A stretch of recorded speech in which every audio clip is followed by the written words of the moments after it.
ನಮಸ್ಕಾರ, ಎಫ್ಎಂ ನ್ಯೂಸ್ಗೆ ಸ್ವಾಗತ. ಮೋದಿ ಅಲೆಯಲ್ಲಿ ಗದ್ದೆಗೌಡರು ಗೆಲ್ಲೇ ಗೆಲ್ತಾರೆ. ಸಕ್ಕರೆ ಕಾರ್ಖಾನೆ ಮಾಲೀಕ ಗುಂಡುಗುಟ್ಟಿಗೆ ಕಳೆದ 15 ವರ್ಷಗಳಿಂದ ಬಾಗಲಕೋಟ್ ಲೋಕಸಭಾ ಕ್ಷೇತ್ರದ ಅಭಿವೃದ್ಧಿ ಕಾಣುತ್ತಿಲ್ಲ. ಜಮಖಂಡಿ ಶಾಸಕ ಆನಂದ್ ನ್ಯಾಮಗೌಡ್ ಮೋದಿಯವರು ಕಳೆದ ತಮ್ಮ ಅಧಿಕಾರ ಅವಧಿಯಲ್ಲಿ ದೇಶದ ಎಲ್ಲಾ ವರ್ಗದ ಜನತೆಗೆ ನೇರವಾಗಿ ಮೋದಿಯವರು ಸಾಕಷ್ಟು ಕಾರ್ಯಕ್ರಮಗಳನ್ನು ತಲುಪಿವೆ. ಬಾಗಲಕೋಟ್ ಬಸವೇಶ್ವರ ಬ್ಯಾಂಕಿನ ಅಧ್ಯಕ್ಷ ಪ್ರಕಾಶ್ ತುಪ್ಪಶೆಟ್ಟಿ, ಕೇಂದ್ರದಲ್ಲಿ ಬಿಜೆಪಿ ಸರ್ಕಾರ ಬಂದ್ರೆ ಮಾತ್ರ ಉಳಿಗಾಲ ಇದೆ, ಇಲ್ಲವಾದ್ರೆ ಅಳಗಾಲ ಗ್ಯಾರಂಟಿ. ಜಮಖಂಡಿ ವಿಧಾನಸಭಾ ಕ್ಷೇತ್ರದ ವ್ಯಾಪ್ತಿಯಲ್ಲಿ ಪ್ರತಿಯೊಂದು ಮನೆಗೆ ಅಭ್ಯರ್ಥಿಯೊಂದಿಗೆ ತೆರಳಿ ಮತಯಾಚನೆ ಮಾಡಿದ್ದೇವೆ. ಇವತ್ತು ಯುವಕರು ಬಹಳಷ್ಟು ಉತ್ಸಾಹಿಗಳಾಗಿ ಪ್ರಚಾರ ಮಾಡುತ್ತಿದ್ದಾರೆ. ಮೋದಿಯವರ ಅಲೆಯಲ್ಲಿ ಗದ್ದೆಗೌಡರು ಗೆಲ್ತಾರೆ. ಗದ್ದೆಗೌಡರು ಬಹಳಷ್ಟು ಸೌಮ್ಯ ಸ್ವಭಾವದವರು. ಕೆಲ ಕಾರ್ಯಕ್ರಮಗಳಲ್ಲಿ ಕುಂದುಕೊರತೆ ಆಗಿರಬಹುದು. ಮುಂದಿನ ದಿನಮಾನಗಳಲ್ಲಿ ಕ್ಷೇತ್ರದ ಅಭಿವೃದ್ಧಿ ಪಥ ಕೊಂಡೊಯ್ಯುತ್ತಾರೆ. ಅವರ ಜೊತೆಯಲ್ಲಿ ನಾವು ಕೂಡ ಇದ್ದೇವೆ. ಬಾಗಲಕೋಟ್ ಲೋಕಸಭಾ ಕ್ಷೇತ್ರದಲ್ಲಿ ಮಾಜಿ ಸಿಎಂ ಸಿದ್ದರಾಮಯ್ಯ ಅವರ ಆಟ ಏನೂ ನಡೆಯೋದಿಲ್ಲ. ರಾಹುಲ್ ಗಾಂಧಿ ಪ್ರಾಥಮಿಕ ಶಿಕ್ಷಣ ಕಲಿಯುವಂತ ಹುಡುಗ, ಸಂವಿಧಾನದ ಪರಿಜ್ಞಾನ ಇಲ್ಲ ಮಾತಾಡ್ತಾರೆ ಅಂತ ಅವರಿಗೆ ಪ್ರಧಾನಮಂತ್ರಿ ಪಟ್ಟ ಕೊಟ್ಟುವುದು ಹೇಗೆ? ಪ್ರಧಾನಮಂತ್ರಿ ಆಗುವ ಅರ್ಹತೆ ಅವನಿಗೆ ಇಲ್ಲ. ಇಂಥವರನ್ನ ಪ್ರಧಾನಮಂತ್ರಿ ಮಾಡಿದರೆ ದೇಶದ ಒಂದು ದೊಡ್ಡ ಆಘಾತ. ಗದ್ದೆಗೌಡರು ಬಹಳಷ್ಟು ವಿರುದ್ಧ ಧ್ವನಿ ಎತ್ತುತ್ತಿರುವುದು ಏನು ಸಂಪಾದನೆ ಮಾಡಿಕೊಂಡವರಲ್ಲ, ಸಹೃದಯವಂತರು, ಪ್ರತಿಯೊಬ್ಬರಿಗೂ ಸ್ಪಂದಿಸುವ ವ್ಯಕ್ತಿ ಹೊಂದಿರುವ ಒಳ್ಳೆಯ ಜನನಾಯಕನಾಗಿದ್ದಾರೆ. ನಾವೆಲ್ಲರೂ ಅವರ ಜೊತೆಯಲ್ಲಿ ಕೂಡಿಕೊಂಡು ಪ್ರಚಾರ ಮಾಡಿ ನಿಶ್ಚಿತವಾಗಿ ಗದ್ದೆಗೌಡರು ಗೆಲ್ಲಿಸುತ್ತೇವೆ. ಅಪಾರ್ಚುನಿಟಿ ಸಿಗಲೇಬೇಕು. ಅವರು ಬಂದಿದ್ದು ಮಾಡಿದ್ದೇನು ತಪ್ಪೇನಿಲ್ಲ, ಅವರು ಒಳ್ಳೆಯ ಜನರೇ. ಆದರೆ ಇವತ್ತಿನ ದಿನಮಾನದಲ್ಲಿ ಮಾತ್ರ ಕೇಂದ್ರದಲ್ಲಿ BJP ಸರ್ಕಾರ ಬಂದರೆ ಮಾತ್ರ ನಮಗೆ ಉಳಿಗಾಲ, ಇಲ್ಲಿಗಂದ್ರೆ ನಮಗೆ ಅಳಗಾಲ. ಸರ್, ಜಮಖಂಡಿ ವಿಧಾನಸಭಾ ಕ್ಷೇತ್ರದಲ್ಲಿ ತಾವು ಯಾವ ರೀತಿ ಪ್ರಚಾರ ರೂಪಿಸಿಗಳನ್ನ ಹಮ್ಮಿಕೊಂಡ್ರಿ ಸರ್? ಯಾವ ರೂಪ ಅಂದರೆ ಯಾವ ರೀತಿ ಸರ್ ಪ್ರಚಾರ ನಿಮ್ಮದು ಯಾವ ರೀತಿ ಕಾರ್ಯನಿಟ್ಟಿನೊಳಗೆ ನಡೀತಾ ಇದೆ? ಪ್ರತಿಯೊಂದು ಮನೆಗೆ ಹೋಗ್ತಾ ಇದ್ದೀವಿ, ಅಂಗಡಿ ಹೋಗ್ತಾ ಇದ್ದೀವಿ, ಪ್ರತಿಯೊಂದು ಮನವರೆ ಮಾಡಿಕೊಡ್ತಾ ಇದ್ದೀವಿ. ನನಗಿಂತ ಹೆಚ್ಚಿಗೆ ಇವತ್ತು ಯುವಕರು ಬಹಳ ಉತ್ಸುಕರಾಗಿದ್ದಾರೆ. ಅವರ ನಮಗೂ ಬೆನ್ನು ಹತ್ತಿದ್ದಾರೆ. ಇವತ್ತು ನಮಗೆ ಬಹಳ ಸಂತೋಷ ಕೂಡ ತಂದಿದೆ ಪ್ರತಿಯೊಬ್ಬರಿಗೂ. ಮತ್ತು ಇನ್ನೊಂದು ಹೋದಲ್ಲಿ ಮಾತ್ರ ನಾನು ಒಂದು ವಿಷಯ ಪ್ರಸ್ತಾವನೆ ಮಾಡ್ತಾ ಇದ್ದೇನೆ. ಯಾಕಂದರೆ ಓಟು ಎಂಬುದು ಇದು ಬ್ರಹ್ಮಾಸ್ತ್ರ. ಇದು ಪ್ರತಿಯೊಬ್ಬರಿಗೆ ನಮ್ಮ ಭಾರತದ ಸಂವಿಧಾನದಲ್ಲಿ ಮಾಡಿಕೊಟ್ಟಂಥ ದೊಡ್ಡ ಒಂದು ಬ್ರಹ್ಮಾಸ್ತ್ರ ಇದು ಓಟು. ಆ ಓಟನ್ನು ಅತ್ಯುತ್ತಮ ಜನನಾಯಕನಿಗೆ ಅದು ಹಾಕಲೇಬೇಕು. ಆ ಒಂದು ಕರ್ತವ್ಯ ಬಹಳ ಅವಶ್ಯಕವಾದದ್ದು. ಪ್ರತಿಯೊಬ್ಬರು ವೋಟ್ ಮಾಡಲೇಬೇಕು, ವೋಟ್ ಹಾಕಲೇಬೇಕು. ಅದು ಹಾಕದೇ ಹೋದರೆ ಇದು ಪ್ರಜಾಪ್ರಭುತ್ವಕ್ಕೆ ಒಂದು ಕುಂದು ಬಂದಂಗೆ ಮತ್ತು ಅದಕ್ಕೆ ಅವಮಾನ ಮಾಡಿದಂಗೆ ಪ್ರಜಾಪ್ರಭುತ್ವಕ್ಕೆ. ಅದು ಇನ್ನೊಂದು ಹೆಜ್ಜೆ ಮುಂದೆ ಹೋಗಿ ಹೇಳೋದಾದರೆ, ಯಾರು ವೋಟ್ ಹಾಕುವುದಿಲ್ಲೋ ಅವರು ಜೀವಂತಿದ್ದು ಸತ್ತ ಹಾಗೆ ಅಂತ ನಾನು ಇಲ್ಲಿ ತಿಳಿಪಡಿಸ್ತಾ ಇದ್ದೇನೆ.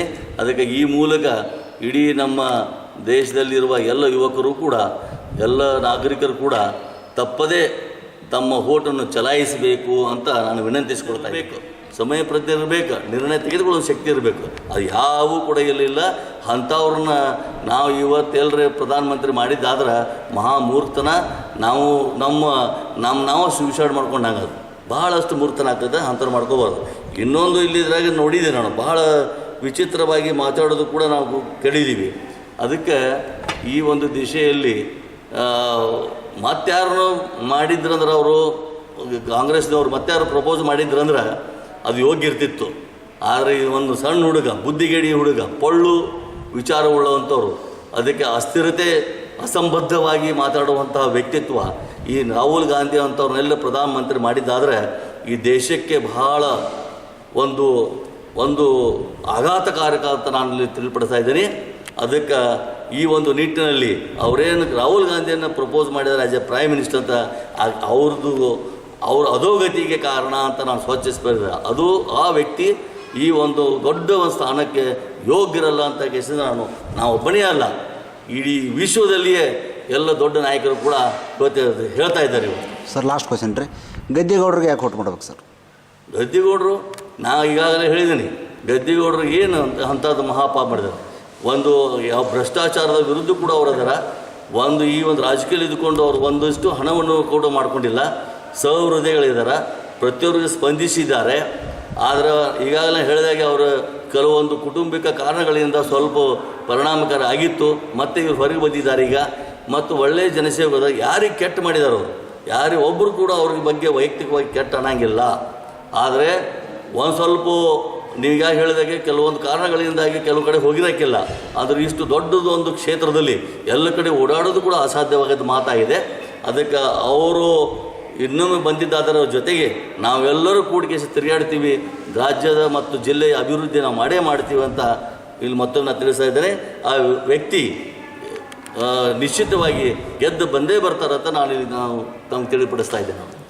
ಕಳೆದ 15 ವರ್ಷಗಳಿಂದ ಬಾಗಲಕೋಟ್ ಲೋಕಸಭಾ ಕ್ಷೇತ್ರದ ಅಭಿವೃದ್ಧಿ ಕಾಣುತ್ತಿಲ್ಲ.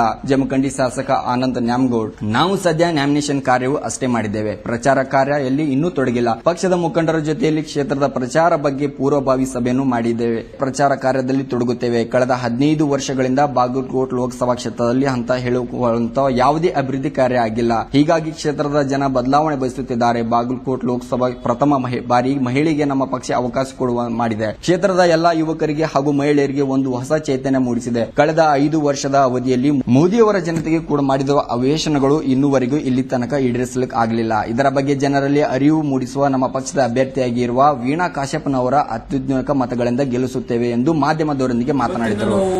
ಯಾವ ರೀತಿ ಚುನಾವಣೆಯನ್ನು ಎದುರಿಸಬೇಕು, ಯಾವ ರೀತಿ ನಾವು ಕಾರ್ಯಕ್ರಮಗಳನ್ನು ಹಮ್ಮಿಕೊಳ್ಬೇಕು, ಈ ಚುನಾವಣೆಯಲ್ಲಿ ಯಾವ್ಯಾವ ಲೀಡರನ್ನು ನಮ್ಮ ಮತಕ್ಷೇತ್ರಕ್ಕೆ ಕರೆಸಬೇಕು ಅನ್ನೋಂಥದ್ದನ್ನು ನಾವು ಇವತ್ತು ಒಂದು ಸಭೆಯನ್ನು ಮಾಡಿ ಎಲ್ಲ ಕಾರ್ಯರೂಪ ಒಂದು ಪ್ರೋಗ್ರಾಮನ್ನು ನಾವು ಇವತ್ತು ತಯಾರು ಮಾಡ್ತಾ ಇದ್ದೀವಿ.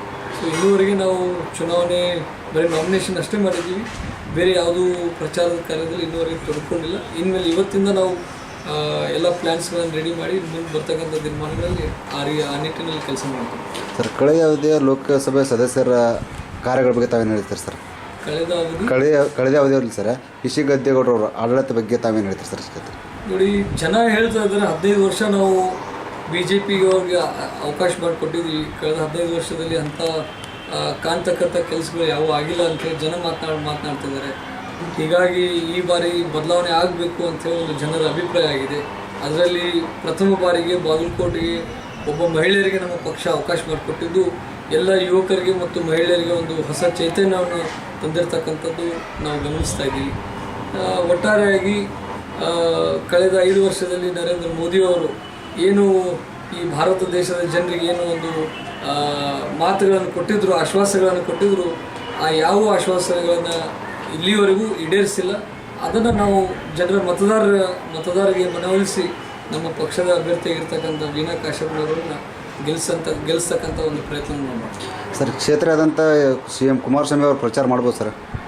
ಮಾಡ್ತಾ ಇದ್ದಾರೆ. ನಿನ್ನೆ ಬೀದರ್ನಲ್ಲಿ ನಮ್ಮ ನಾಯಕರಾದಂಥ ಈಶ್ವರ್ ಖಂಡ್ರೆ ಅವರ ಒಂದು ನಾಮಪತ್ರ ಸಲ್ಲಿಸ್ತಕ್ಕಂಥ ಕಾರ್ಯಕ್ರಮದಲ್ಲಿ ಭಾಗಿಯಾಗಿದ್ದರು.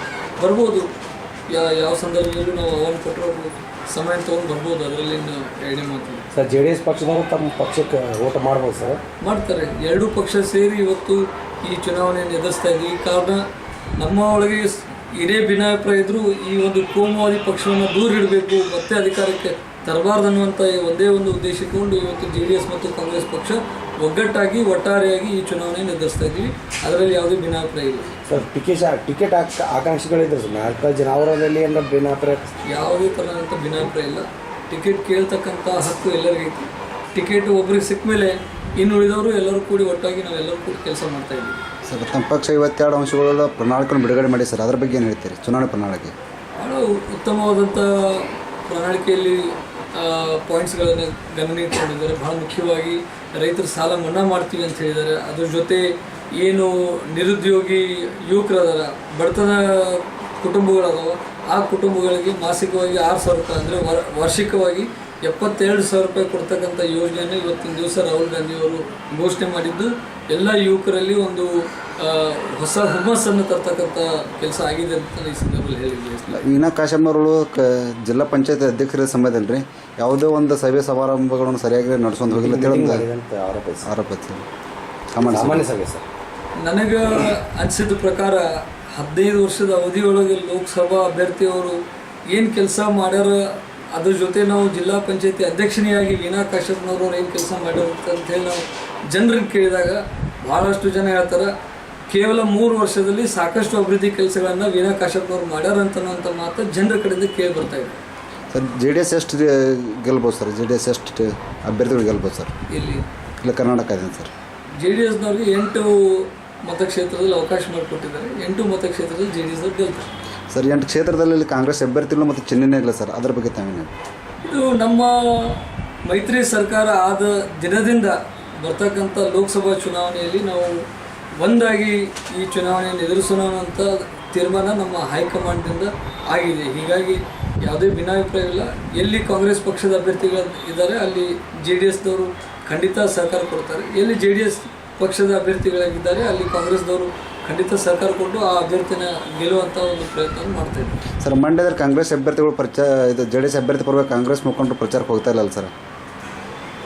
ಮಂಡ್ಯದಲ್ಲಿ ಹೋಗ್ತಾ ಇಲ್ಲ ಅಂತ ಏನಿಲ್ಲ, ಹೋಗ್ತಾರೆ. ಯಾರು ಶಿವಕುಮಾರ್ ಅವರು ಸ್ವತಃ ನಿಖಿಲ್ ಕುಮಾರಸ್ವಾಮಿ ಅವರ ಒಂದು ನಾಮಪತ್ರ ಸಲ್ಲಿಸ್ತಕ್ಕಂಥ ಕಾರ್ಯಕ್ರಮದಲ್ಲಿ ಪಾಲ್ಗೊಂಡು ಅವರೇ ಆ ಒಂದು ಭಾಷಣವನ್ನು ಮಾಡಿದ್ದಾರೆ.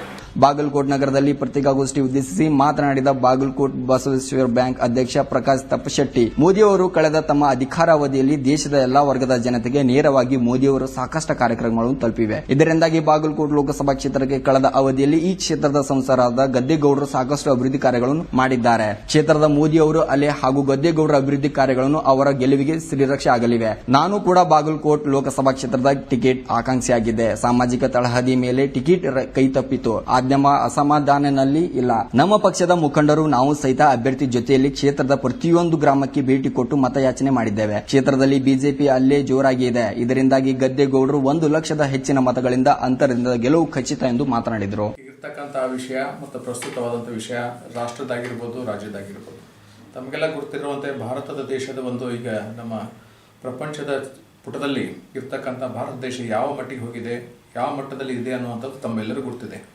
ಕೇವಲ ಭಾರತದ ಪ್ರಜೆಗಳಿಗೆ ಅಲ್ಲ, ಇಡೀ ಪ್ರಪಂಚದ ಇರ್ತಕ್ಕಂಥ ಎಲ್ಲ ದೇಶಗಳಲ್ಲಿಯೂ ಸಹ ಭಾರತ ದೇಶದ ಯಾವ ಮಟ್ಟಕ್ಕೆ ಏರಿದೆ ಅನ್ನುವಂಥದ್ದು ಎಲ್ಲರಿಗೂ ಗೊತ್ತು. ಅದು ಯಾರಿಂದ, ಯಾವ ಸರ್ಕಾರದಲ್ಲಿ ಯಾರಿಂದ ಆಗಿದೆ ಅನ್ನೋದು ಎಲ್ಲರಿಗೂ ಗೊತ್ತಿದೆ. ಭಾರತದ ಪ್ರಧಾನಮಂತ್ರಿ ಆದಂಥ ನರೇಂದ್ರ ಮೋದಿಯವರು ಆಡಳಿತ ಹೇಳಿದ ನಂತರ ಭಾರತದ ಬಗ್ಗೆ ಇರ್ತಕ್ಕಂಥ ಒಂದು ಏನು, ಯಾವ ರೀತಿ ಇದೆ, ಯಾವುದೇ ಶಕ್ತಿ ಇದೆ, ಆಡಳಿತ ಯಾವ ರೀತಿ ಆಗಿದೆ, ಅಭಿವೃದ್ಧಿ ಯಾವ ರೀತಿ ಆಗಿದೆ ಅನ್ನೋದು ಅವ್ರ ಕನಸುಗಳು ಯಾವ ರೀತಿ ಇದ್ದಾವೆ, ಭಾರತದ ಇತಿಹಾಸವನ್ನು ಪ್ರಪಂಚದ ಇತಿಹಾಸದಲ್ಲಿ ಎಲ್ಲ ತೋರಿಸ್ಕೊಟ್ಟಿದ್ದಾರೆ.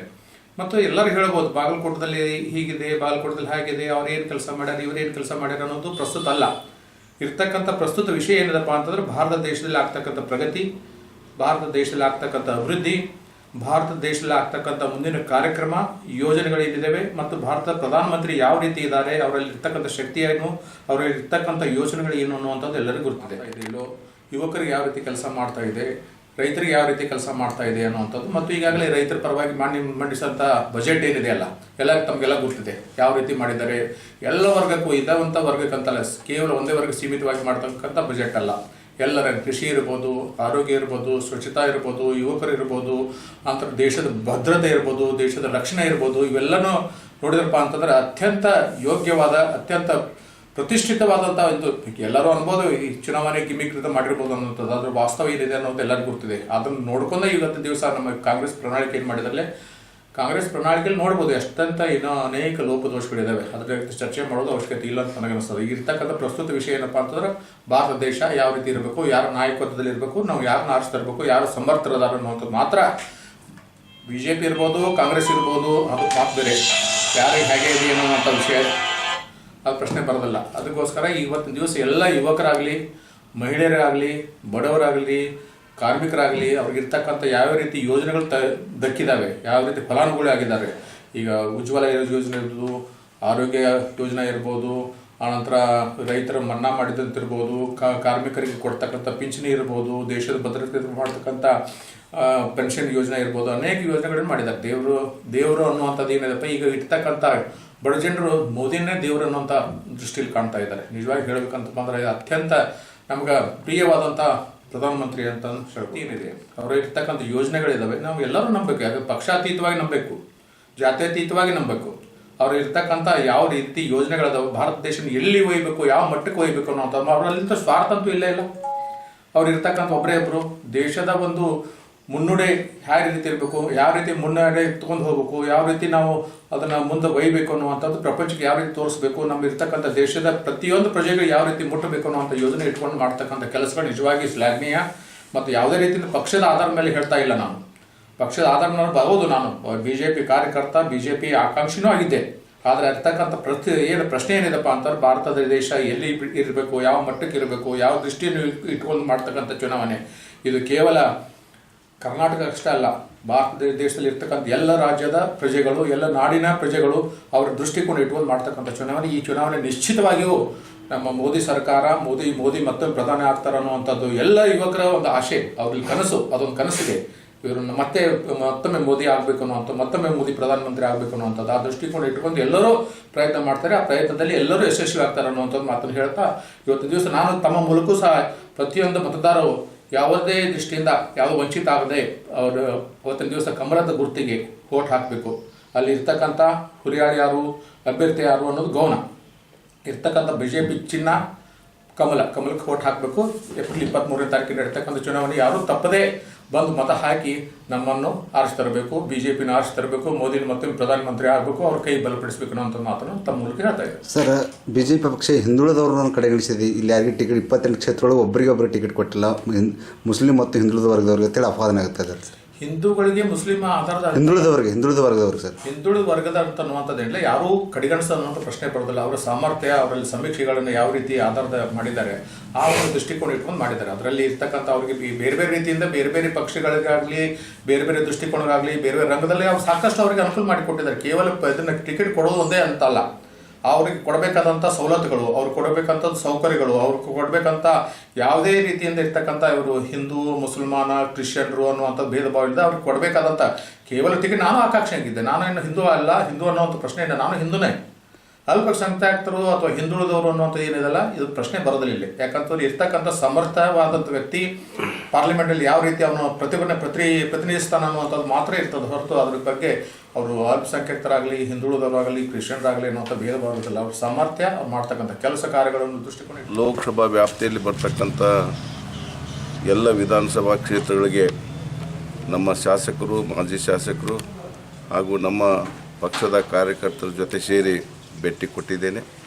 ಇವತ್ತು ಎಲ್ಲ ಜನರ ಅಭಿಪ್ರಾಯ ಸನ್ಮಾನ್ಯ ನರೇಂದ್ರ ಮೋದಿರವರನ್ನು ಮತ್ತೊಮ್ಮೆ ಪ್ರಧಾನಿಯನ್ನು ಮಾಡಬೇಕನ್ನುವ ಇಚ್ಛೆ ಹೊಂದಿರೋದ್ರಿಂದ ಇವತ್ತು ಸನ್ಮಾನ್ಯ ನರೇಂದ್ರ ಮೋದಿರವರ ಒಂದು ನೇತೃತ್ವ ನಮ್ಮ ದೇಶಕ್ಕೆ, ನಮ್ಮ ಪ್ರಪಂಚಕ್ಕೆ ಬೇಕು ಅನ್ನೋದನ್ನು ಅರ್ಥ ಮಾಡಿಕೊಂಡಿದ್ದಾರೆ. ಸನ್ಮಾನ್ಯ ನರೇಂದ್ರ ಮೋದಿರವರು ದೇಶದ ಪ್ರಗತಿಗಾಗಿ, ಜನರ ಕಲ್ಯಾಣಕ್ಕಾಗಿ ಸಾಕಷ್ಟು ಕಾರ್ಯಕ್ರಮವನ್ನು ಹಾಕಿ ಇವತ್ತು ಈ ನಮ್ಮ ದೇಶದ ಅಭಿವೃದ್ಧಿಯನ್ನು ಮಾಡಿದ್ದಾರೆ. ಅದರ ಜೊತೆಗೆ ನಾನು ಕೂಡ ನಿಮ್ಮೆಲ್ಲರ ಆಶೀರ್ವಾದದಿಂದ 3 ಬಾರಿ ಲೋಕಸಭಾ ಸದಸ್ಯನಾಗಿ ನನ್ನ ಕ್ಷೇತ್ರಕ್ಕೆ ಬೇಕಾಗಿರ್ತಕ್ಕಂಥ ಎಲ್ಲ ಕೇಂದ್ರ ಸರ್ಕಾರದ ಅನುದಾನಗಳನ್ನು ತಂದಿದ್ದೇನೆ. ಜನರ ಜೊತೆಗೆ ನಾನು ಸೌಹಾರ್ದದಿಂದ ನಡೆದಿದ್ದು ನನಗೆ ತುಂಬ ಸಂತೋಷ ಆಗಿದೆ. ನೋಡಿ, ಜಿಲ್ಲೆ ಇವತ್ತು ನಮ್ಮ ಬಾಗಲಕೋಟೆ ಜಿಲ್ಲೆ ಆದಮೇಲೆ ಇವತ್ತು ಅತ್ಯಂತ ಅಭಿವೃದ್ಧಿ ಕೆಲಸದಲ್ಲಿ ಇವತ್ತು ಹಿಂದುಳಿದಿದೆ. ಬಹುತೇಕ ನಾವು ಕೇಂದ್ರ ಸರ್ಕಾರದಿಂದ ಯೋಜನೆಗಳನ್ನು ಪಡೆಯೋದು ಇದರಲ್ಲಿ ಭಾಳಷ್ಟು ಹಿಂದುಳಿದಿದೆ. ಆ ನಿಟ್ಟಿನಲ್ಲಿ ಇವತ್ತು ಜಿಲ್ಲೆಯನ್ನು ಕೇಂದ್ರ ಸರ್ಕಾರದಿಂದ ಸಾಕಷ್ಟು ಅನುದಾನ, ರಾಜ್ಯ ಸರ್ಕಾರ ಎಷ್ಟು ಅನುದಾನ ಕೊಡುತ್ತೆ, ಕೇಂದ್ರ ಸರ್ಕಾರ ಕೂಡ ಅನುದಾನ ಕೊಡುತ್ತೆ. ಆ ಕೇಂದ್ರ ಸರ್ಕಾರದಿಂದ ತರುವಂಥ ಪ್ರತಿನಿಧಿ ಸರಿಯಾಗಿ ಬೇಕಲ್ಲ, ಮನಸ್ಸು ಬೇಕು, ಇಚ್ಛಾಶಕ್ತಿ ಬೇಕು.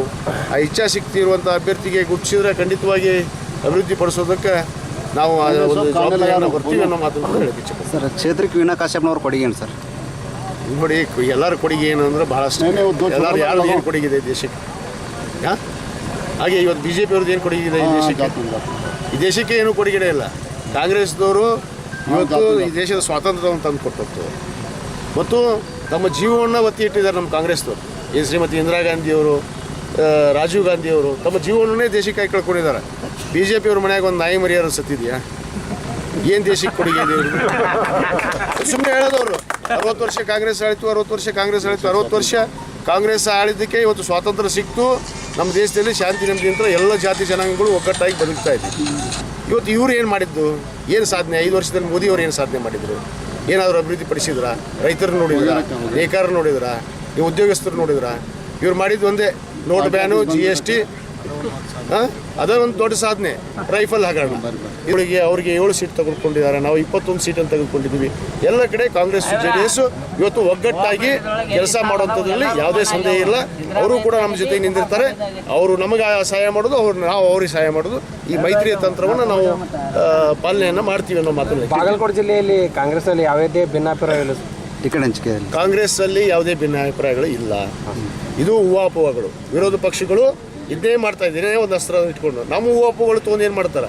ಅವರಲ್ಲಿ ಎಷ್ಟು ಊಹಾಪೋಹಗಳಿದ್ದಾವೆ, ಅವ್ರು ಎಷ್ಟು ಸುತ್ತಿದ್ದಾರೆ ಅನ್ನೋದು ಅವ್ರು ಮನಸ್ಸು ಮುಟ್ಟು ನೋಡ್ಕೋಬೇಕಲ್ಲ. BJP ಅವರು, ಕಾಂಗ್ರೆಸ್ನವರು ಬಳ ಮಾಡಿಸೋಕ್ಕಿಂತ ಮುಂಚೆ ತಮ್ಮ ಅಲ್ಲಿ BJPಯಲ್ಲಿ ಎಷ್ಟು ಒಳಗೆ ಭಿನ್ನಾಭಿಪ್ರಾಯಗಳಿಲ್ಲ. ಇಲ್ವಾ? ನಮ್ಮ ಕಾಂಗ್ರೆಸ್ಸಲ್ಲಿ ಯಾವುದೇ ಭಿನ್ನಾಭಿಪ್ರಾಯಗಳಲ್ಲ, ನಾವೆಲ್ಲರೂ ಒಗ್ಗಟ್ಟಾಗಿ ಚುನಾವಣೆ ಎದುರಿಸ್ತಿಲ್ಲ. ವೀಣಾ ಕಾಶಪ್ಪನವ್ರಿಗೆ ಯಾಕೆ ವೋಟ್ ಮಾಡ್ಬೇಕು ಸರ್? ವೀಣಾ ಕಾಶಪ್ಪನವ್ರಿಗೆ ಯಾಕೆ ಮತ ಹಾಕ್ಬೇಕು?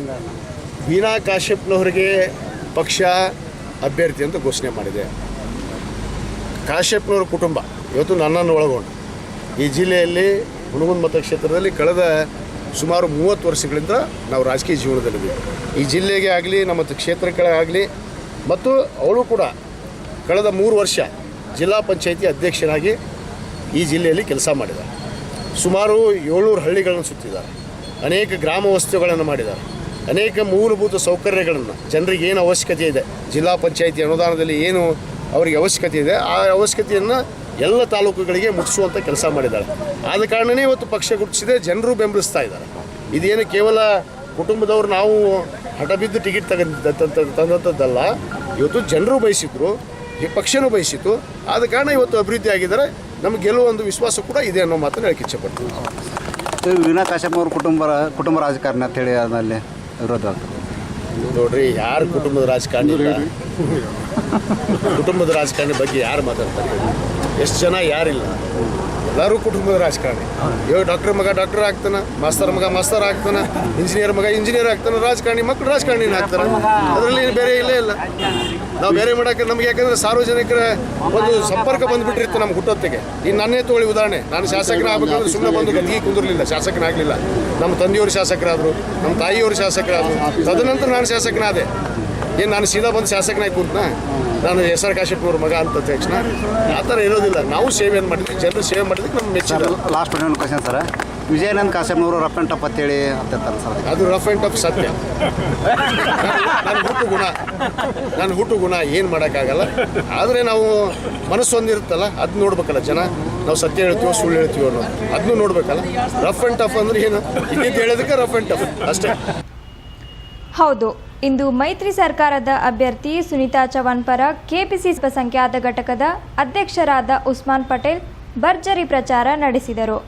ಇಂದು ಬಸವನ ಬಾಗೇವಾಡಿ ವಿಧಾನಸಭೆ ಕ್ಷೇತ್ರದಲ್ಲಿ ಹಾಗೂ ಮುದ್ದೇಬಿಹಾಳ, ತಾಳಿಕೋಟಿ ಕ್ಷೇತ್ರಗಳು ಸೇರಿದಂತೆ ಭರ್ಜರಿ ಪ್ರಚಾರ ನಡೆಸಿದರು.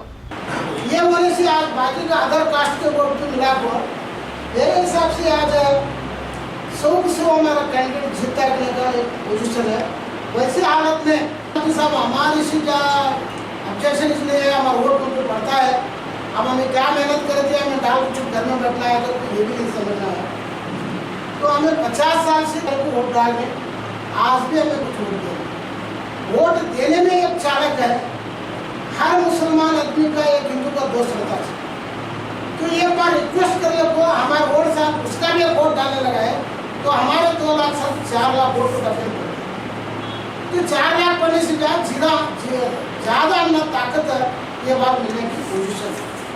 तो इसके लिए हर चीज़ हर काम भी हमें लेना रहा, तो हमें एक हिसाब से ಆದರೆ ಇವ್ರ ನೀತಿ ನಡವಳಿಕೆ ಚಲೋ ಇಲ್ಲ ಸರ್. ಯಾರ್ದ್ರೆ ಹೊಂದಾಣಿಕೆ ಆಗೋಂಗಿಲ್ಲ ಸರ್ ಈ ಸರ್ಕಾರ. ಒಬ್ಬಂಗೆ ಏನಾದ್ರು ಪರಿಹಾರ ಸಿಗ್ತಾ ಗೌರ್ಮೆಂಟ್ಲಿಂದ ಬ್ಯಾನ್ ಮಾಡಿದ್ರೆ ಯಾರ್ದು ಬ್ಯಾನ್ ಆಯಿತು, ಅವ್ರದ್ದು ಬ್ಯಾನ್ ಆಯಿತು. ಅವ್ರದ್ದು ಅಮೌಂಟ್ ಎಲ್ಲ ಕ್ಲಿಯರ್ ಮಾಡಿಕೊಂಡು ನಂತರ ನಿಮ್ಮಂಥ ಅಮೌಂಟ್ಗೆ ಏನೈತಿ ಇದು ಮಾಡಿದ್ರು. 5 ವರ್ಷದ ಮೋದಿ ಆಡಳಿತ ನಿಮಗೆ ಸರಿಯಾಗಿ ತೃಪ್ತಿ ಕೊಟ್ಟಿಲ್ಲ ಅಂತ? ಇಲ್ಲ ಏನೂ ಕೊಟ್ಟಿಲ್ಲ. ತಮ್ಮ 4 ಮಂದಿಗೆ ತೃಪ್ತಿ ಕೊಟ್ಟೈತಿ. ನೀರು ಅಂಬಾನಿ ಯಾವ್ದವ ಯಾರು ಬಡವರು ಆಗಿಲ್ಲ ಸರ್. ಅದರಲ್ಲಿ ಅಂಬಾನಿ ಅಂತಾನಲ್ಲವ, ಮುಖೇಶ್ ಅಂಬಾನಿ, ಅನಿಲ್ ಅಂಬಾನಿ, ಏನು ವಿರೋ ಮೋದಿ, ವಿಜಯ್ ಮಲ್ಯ ಅಂಥವ್ರಿಗೆ ಆಗೈತೆ ನೋಡ್ರಿ. ಹುಡುಕಿದ್ರೆ ಇಂಡಿಯಾಕ್ಕೆ ಯಾವ ಏನೂ ಆಗಿಲ್ಲ. ಬರೀ ಜಾತಿವಾದಿ ದೇಶ ಆಳಿದ ಮಾಡ್ತಾರೆ. ಈ ಸಲ ಪ್ರಧಾನಿ ಯಾರು ಆಗ್ಬೇಕು ಅನಿಸುತ್ತೆ ನಿಮಗೆ? ಈ ಸಲ ಪ್ರಧಾನಿ ಸಮ್ಮಿಶ್ರ ಆದರೂ ಅವ್ರದ್ದು ಕಠಿಣ.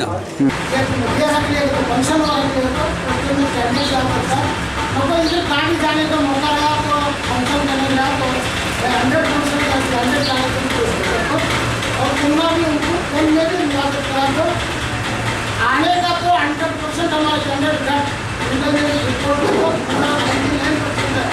इसमें जहाँ भी लोग ने कहाँ भी घर से नहीं गया, खाना कराया, किससे बुलाया, खाने बाप ले गया, मामा गया, अम्मा गया, तो ये बात ज्यादा काम नहीं है. उमेश आज के भी बीजापुर में गाँव में अंदर घुसना तो 1 घंटा करना पड़े. तो किसका काम है? MP का काम हो, दोनों ओवरब्रिज बनाने का. आज वो ओवरब्रिज नहीं है, तो 1-1 घंटा तुम्हें बाहर देने लगे. बीजापुर में अंदर जाने की ताकत नहीं है. तो तो ऐसे हालत में ऐसे लोगों को कितने बार भी जीत दिए तुम्हें उसका फायदा नहीं पहुँचता।